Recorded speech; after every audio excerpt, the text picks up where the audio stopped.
I declare the House in committee for further consideration of the Government Communications Security Bureau and related legislation amendment bill and the Resource Management Reform Bill.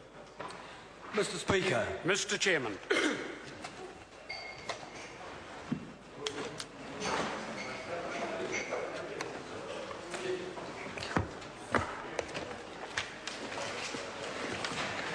The House is in committee.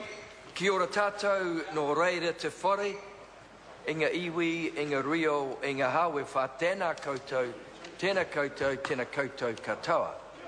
And given that it's Cook Islands Language Week, kia ora ana, mitaki. Thank you, Mr. Robertson.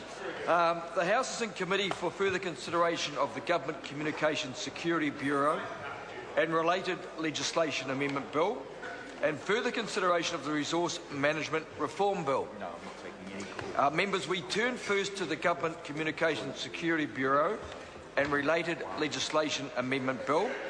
And when the committee was last considering this piece of legislation, we were debating part one. The Honourable Marianne Street had the call, and she actually has 4 minutes and 9 seconds remaining if she so wishes the call. She does, Mr. Chairman. She does. Mr. Chairman. In that case, I call the Honourable Marianne Street. Thank you very much, Mr. Chairman. Mr. Chairman, before I was so rudely interrupted in my speech on this by the House inconsiderately rising at 10 p.m. on Tuesday night, I was wanting to speak to Clause 6 in Part 1 of this bill, and speak particularly to the new Section 8C and the amendment put forward by Peter Dunn, the Honourable Peter Dunn, in Supplementary Order Paper 308.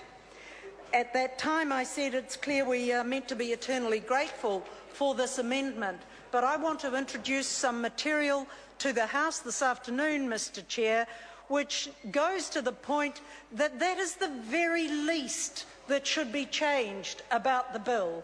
So to be grateful to Peter Dunn for his SOP is somewhat stretching credibility.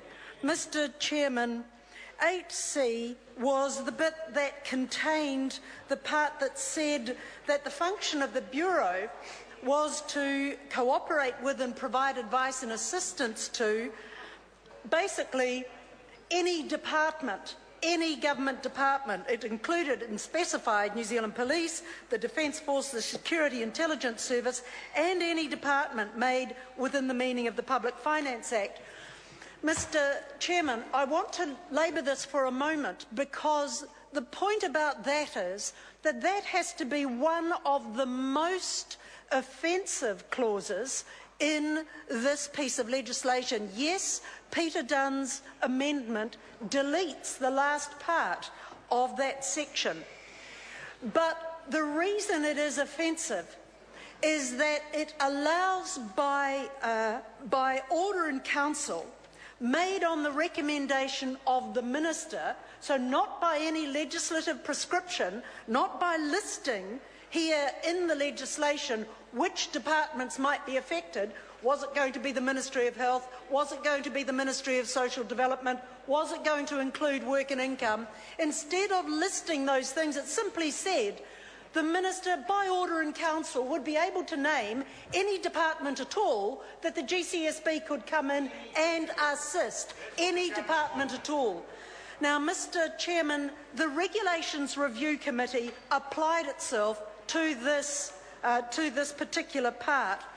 And later, after my speech, Mr. Chair, I intend to table the advice of the Regulations Review Committee, which has just been made public this morning, but won't have gone up on the parliamentary website yet, I don't think. So, Mr. Chairman, the point about this is that it is an extreme version of a Henry VIII power. Doesn't matter what the history of that is, although people can probably work it out. Henry VIII didn't just have trouble with his wives or with the Pope, he also had trouble with Parliament. But the point is that it gives the Minister the right to nominate a department without any check or balance from the Parliament at all, for the GCSB to go in and give its assistance to anybody. This on the advice of the Regulations Review Committee, should have been deleted anyway. At the very least, it should have the statutory committee considering this bill should have gone back, because there was no requirement for the Minister to consult appropriately prior to making an order in Council. There was no objective test set down specifying the criteria of which the Minister must be satisfied prior to recommending the making of an order in Council.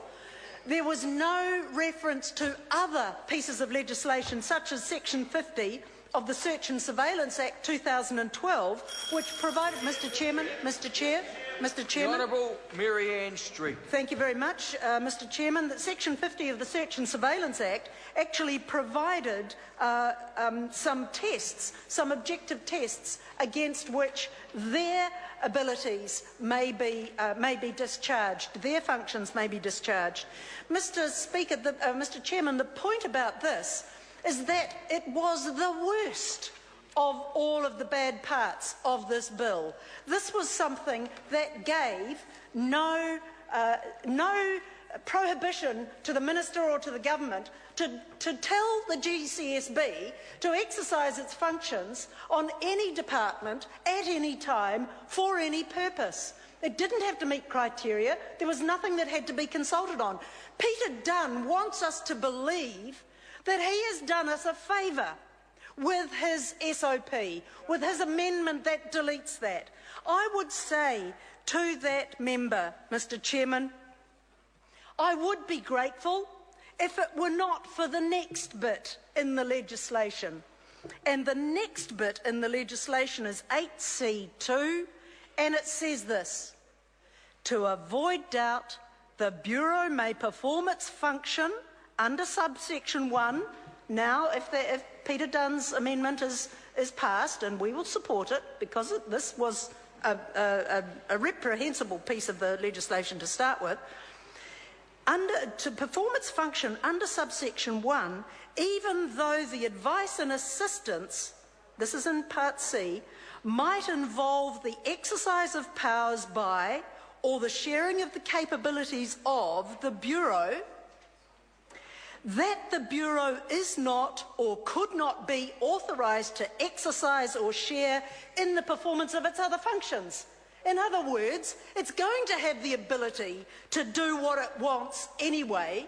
So all of Mr. Dunn's amendment goes up in a puff of smoke because he hasn't seen it through to 8C2 little c and realise that the GCSB is allowed to do this,